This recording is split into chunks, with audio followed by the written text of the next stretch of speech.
এই কথা আমি প্রথম শুনলাম জীবনে। 40 সম্পর্কে প্রশ্ন আছে। 40 দিন আমরা যে 40 করি, অনেকে বলে যে 3টে সন্তান আছে 3 দিন কম দিতে হবে, অনেকে 5টা সন্তান আছে 5 দিন কম দেয়। এই বিষয়ে আমি জানতে চাই। 40টা এই কথা আমি প্রথম শুনলাম জীবনে।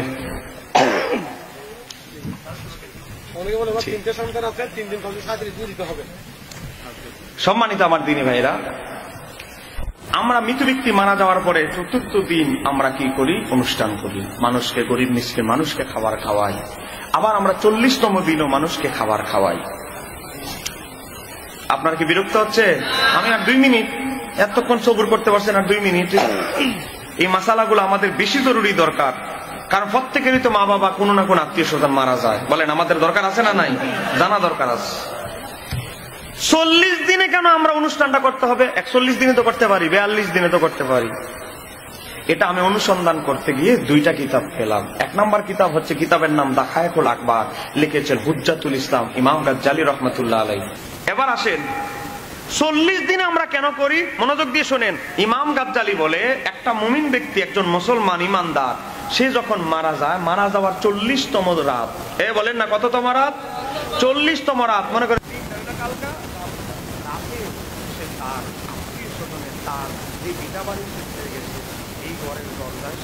ঘরের ভিতরে ঢুকে না, ঘরের দরজায় দাঁড়িয়ে বলে, আমার সন্তান, আব্দুল্লাহ, ও আব্দুর রহমান, ও আমার মেয়ে, ও আমার স্ত্রী, আজকে 40 রাত হয়ে গেছে, আমি তোমাদের থেকে বিয়োগ হয়ে গেছি। আগামীকাল দিনের বেলা 40 দিন পূর্ণ হবে, আমার জন্য কিছু দান সদকা করো, আমার জন্য কিছু গরিব মিসকিন এতিম মিসকিনদেরকে খাওয়াও, আমার জন্য কিছু সদকা করো। দুজনে বলেন না? এই আমাদের মৃত্যু ব্যক্তি, আমাদের আত্মীয় স্বজনের এই রূহ আত্মা আমাদের 40তম রাতে আমাদের ঘরের দরজায় এসে তাদের জন্য দান সদকা করার জন্য ফরিয়াদ করে। এই কারণে ইমাম মনীষীরা বলে, এই কথাটা আরেকটা কিতাবে এসেছে, কিতাবের নাম লোমাতুত তানকি, লিখেছেন শায়েখ আব্দুল হক মুহাদ্দিস দহলভী, 3য় খণ্ডে কিতাবুল জানায়েজের মধ্যে তিনি উল্লেখ করেছেন একই কথা। তো এই জন্য 40 দিন একটা গুরুত্বপূর্ণ। আপনি যে মায়ের গর্ভে আমরা থাকি, 40 দিন মায়ের গর্ভে মা বাবার শুক্রাণু ডিম্বাণু থাকার পরে রক্তপিণ্ড হয়, 40 দিন পরে গোস্তের টুকরা হয়, 40 দিন পরে দেহ সৃষ্টি হয়, তার 40 দিন পরে দেহের ভিতরে রূহ দেওয়া হয়। 40 দিনের একটা হিসাব আলাদা আছে। আমার নবীও হেরা গুহায় 40 দিন ছিল। এই জন্য আমরা 40 দিন ওই মৃত ব্যক্তির ইসালে সওয়াবের নিয়তে কিছু গরিব মিসকিনদেরকে খাবারের আয়োজন করি, কোরআন তেলাওয়াতের আয়োজন করি, তাদের আত্মার শান্তির জন্য। বলেন না সুবহানাল্লাহ। আজকে আমাদের কিছু ভাই সাহেবরা কোরআন খানি করে, কোরআন তেলাওয়াত করে, গরিব মিসকিনদেরকে খাবার টাবার খাওয়ায় মৃত্যুদের রুহে বকশিশ করলে আজকে শিরিকের ফতুয়া দেয়, বেদাতের ফতুয়া দেয়, এমন ওয়াহাবি আহলে হাদিস বলেন আছে না নাই? আমি তাদেরকে একটা কিতাবের জবাব দিচ্ছি, না না না, এটা কোনো ভিত্তি নাই, এটা হলো সামাজিক কুসংস্কার। কেউ যদি বলে যে 3 বাচ্চা আছে 3 দিন কমায় করো, 7 বাচ্চা আছে 7 দিন কমায় করো, এগুলো হলো অযৌক্তিক অবান্তর কথা। মৃত ব্যক্তি মারা যাওয়ার 40তম রাতে সে আসে, 40তম দিনে আমরা কি করব? তার জন্য দান সদকা, দান খয়রাত করার চেষ্টা করব। এই দেখেন আমার হাতে একটা কিতাব, এটা 24 নম্বর খণ্ড, এটার আগে আরো 30 খণ্ড আছে। বুকে যারা হাত বাঁধে, যারা বেদাত বেশি বলে, এদের বড় হুজুর নাম হলো ইবনে তাইমিয়া। নামের আগে বলে শাইখুল ইসলাম ইমাম ইবনে তাইমিয়া। ইবনে তাইমিয়ার নামে স্কুল পর্যন্ত তারা বিভিন্ন জায়গায় করেছে। সে ইবনে তাইমিয়ার এই 24 নম্বর খণ্ডের ফতোয়ার মধ্যে দেখেন, এই কিতাবের মধ্যে ইবনে তাইমিয়াকে প্রশ্ন করা হয়েছে।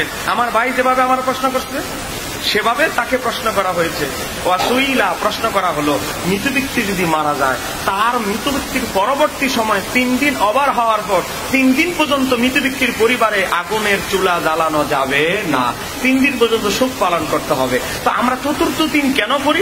4র্থ দিন করার উদ্দেশ্য হচ্ছে একটা মানুষের 3 দিন পর্যন্ত শোক পালন করতে হবে। শোকের টাইম শেষ, আমি চাইলে 4র্থ দিন, আমি চাইলে 5ম দিন, আমি চাইলে 7ম দিন করতে পারি। অনেক মানুষ কি করে, 4র্থ দিন টাকা পকেটে আসে নাই, এর ঋণ করে, হাওলাত করে, লোন নিয়ে বিভিন্ন ভাবে করে। সাবধান, এটা জরুরি মনে করা যাবে না যে 4র্থ দিনই করতে হবে। বাবা 4র্থ দিন করলে আপনার বাবার রুহে যেই সওয়াব জমা হবে, 5ম দিন করলে একই সমান সওয়াব জমা হবে। তবে 4র্থ দিন আমরা কেন করি?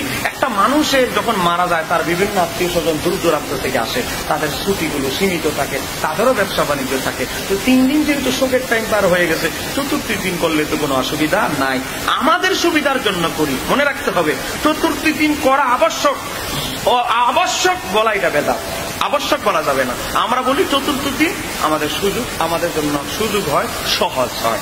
এবার আসেন, ইবনে তাইমিয়াকে প্রশ্ন করা হলো, মৃত ব্যক্তি মারা যাওয়ার পর এটা 60 দিনে হোক, 40 দিনে হোক, 41 দিনে হোক, তার জন্য যদি তোয়াম খাবার খাওয়ানো হয়, এই খাবারগুলো কি ইলাল মাইয়িত, মাইয়িতের কাছে পুষবে আমলা নাকি পুষবে না? ইবনে তাইমিয়াকে প্রশ্ন করা হলো। ইবনে তাইমিয়া আবার জবাব দিচ্ছে, ওয়ালাকিন ইযা তুসাদ্দিকা আনিল মাইয়িতি, কেউ যদি মৃত ব্যক্তির পক্ষ থেকে, মাইয়াতের পক্ষ থেকে সদকা করে, এটা খাবার হোক, টাকা পয়সা হোক, গরু হোক, ছাগল হোক, মুরগি হোক, বা কোন একটা গরিবকে কিছু দান করে দিল, সে যদি সদকা করে, আলা মান কারাল কোরআনা, অথবা মৃত ব্যক্তির পক্ষে কেউ যদি কোরআন তেলাওয়াত করে বলে, আল্লাহ এই সওয়াবটা আমার বাবার রূহে দিয়ে দিলাম, অথবা আও গায়রিহিম, অথবা অন্যান্য ভাবে যদি মৃত ব্যক্তির পক্ষে মারা যাওয়ার পর তার জন্য যদি কেউ কোনো সদকা করে থাকে, আমার নবী বলে ইয়ানফাউহু যালিকা বিইত্তিফাকিল মুসলিমিন, এই দান সদকার দ্বারা, ওই মৃত ব্যক্তির পক্ষে খাবার খাওয়ানো দ্বারা, কোরআন তেলাওয়াতের দ্বারা মৃত ব্যক্তি ফায়দা লাভ করবে, সওয়াব লাভ করবে বিইত্তিফাকিল মুসলিমিন, এতে মুসলমান সবাই একমত। একটু করে বলেন না সুবহানাল্লাহ। এখানেই শেষ নয়, তারপরে বলতেছে কোরআন খানি নিয়ে ইবনে তাইমিয়া বলছে, ওয়া কাযালিকা মান করাল কোরআন মুহতাসিবান, কেউ যদি সওয়াবের আশায় পিতামাতার জন্য কোরআন তেলাওয়াত করে, ওয়াহদাহু ইলাল মাইয়িতি, মাইয়িতকে ওই মৃত ব্যক্তিকে হাদিয়া দেয়, তো কি হবে? নাফাহু যালিকা, এতে মৃত ব্যক্তি উপকার লাভ করবে, ফায়দা লাভ করবে। একটু করে কন্যা মারহাবা। আল্লাহ কি আপনাদের বড় হুজুরের ফতোয়া দেন, আমাদের বিরুদ্ধে না দিয়ে আপনাদের বড় হুজুরের ফতোয়া দেন। জি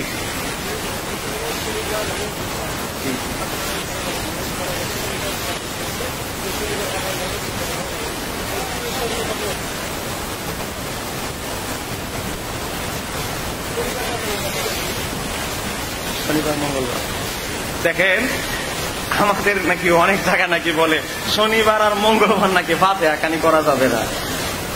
কোরআন সুন্নাহে ফাতিহা কানি মৃত ব্যক্তির জন্য সওয়াব রেসানি করার জন্য শনিবার আর মঙ্গলবারে সওয়াব জমা হবে না অ্যাকাউন্টে, আর বুধবারে জমা হবে, এই ধরনের কথা কোরআন হাদিসে কোথাও নাই। এগুলো হয়তো কুসংস্কার, সমাজে অনেক কুসংস্কার মাসালা পাবেন, জানে না, দোকানে ফতুয়া ডেলিভারি দিয়ে দেয়, আকিকার মাসাল, আকিকার মাংস বাবা মা খেতে পারবে না, ফতুয়া সরাই দিচ্ছে। অথচ এটা কিন্তু ভুল মাসালা। মাশা সিদ্দিকা থেকে বর্ণিত মুস্তাদরাক আলা সহিহাইনের হাদিস, আমার নবী বলে, আকিকার গোশত তোমরা নিজেরা খাও, পরিবারের মানুষকে খাওয়াও। আর এরা কয় মানুষকে খাওয়া, নিজে খাওয়া যাবে না। নবী বলে খাও আর এক ছাড়ো। এইরকম সমাজে চলে। সমাজে কি চলে? ভাত খাওয়ার সময় কথা বলা যাবে না, ভাত খাওয়া আর কোরআন তেলাওয়াত সমান। অথচ ফতোয়া আলমগীরিতে আসছে ভাত খাওয়ার সময় সন্তানদেরকে নৈতিকতা, আদব শিক্ষা দেওয়া সুন্নাত। কারণ সন্তানরা তো, আপনি জানগা সকালবেলা ডিউটি একদিকে, সন্তান জায়গা কলেজ একদিকে, দুপুরেও দেখা হয় না, সকালেও দেখা হয় না। আমার নবী বলে খাবারের টেবিলে তাকে আদব শিক্ষা দাও, তাকে দুনিয়াদারি কিভাবে চলতে হবে শিক্ষা দাও, খাবারের পাকে পাকে। হাদিসে আছে একরকম, আমরা সমাজে ডেলিভারি চলতেছে আরেক রকম। এরকম বহু ফতোয়া আছে, কথা বলেন আছে না নাই? উষ্টা খায়া ভরে গেলে না রে আজকে যাত্রাটা ভালো হয়েছে না, আজকে আর ব্যবসা করতে যাওয়া যাবে না, ফিরা বাড়িতে চলে যায়। এরকম লোক আছে না না? হ্যাঁ, খেয়ালে পড়ে গেছে, এইটারে নিয়ে গেছে, আজকে তার শুভ হবে না। কি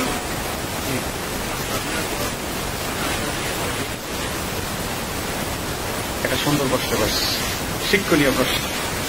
ইমাম জালালউদ্দিন সুয়ুতী কিতাবের নাম শরহুস সুদুর, সে কিতাবের মধ্যে নকল করেছেন, বিখ্যাত তাবি সুফিয়ান সাউরি বর্ণনা করে, মৃত ব্যক্তিকে যখন প্রশ্ন করা হয় মান রব্বুকা, তোমার রবকে, শয়তান তখন কবরের ভিতরে ঢুকে বলে, আমি তোর রব, আমার রব। একটু জোরে বলে না নাউজুবিল্লাহ। এই জন্য আলা হযরত ফতুয়া রিজভিয়া 5 নম্বর খণ্ডে একেবারে একটা রেসালাই লিখেছে, মৃত ব্যক্তি মারা যাওয়ার পর তলকিন দিতে হবে। তলকিন স্বরূপ আযান দিলে মুস্তাহাব, এটা ভালো।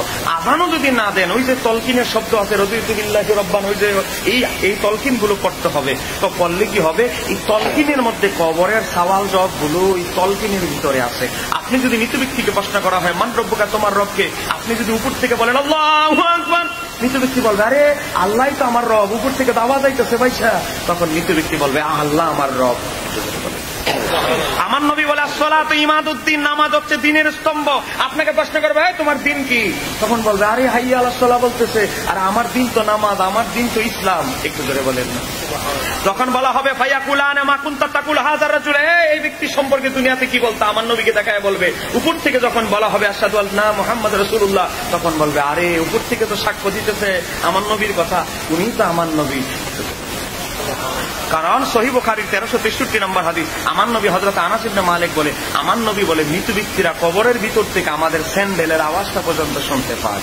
একটু ধরে বলেন না সুবহানাল্লাহ। এই জন্যই ইমাম মনীষীরা চার মাযহাবের 4 ইমাম বলেছে দাফনের পর তলকিন দেওয়া মুস্তাহাব, বা তলকিন দিলে মৃত ব্যক্তির জন্য সহজ হয়। একটু ধরে বলেন না সুবহানাল্লাহ।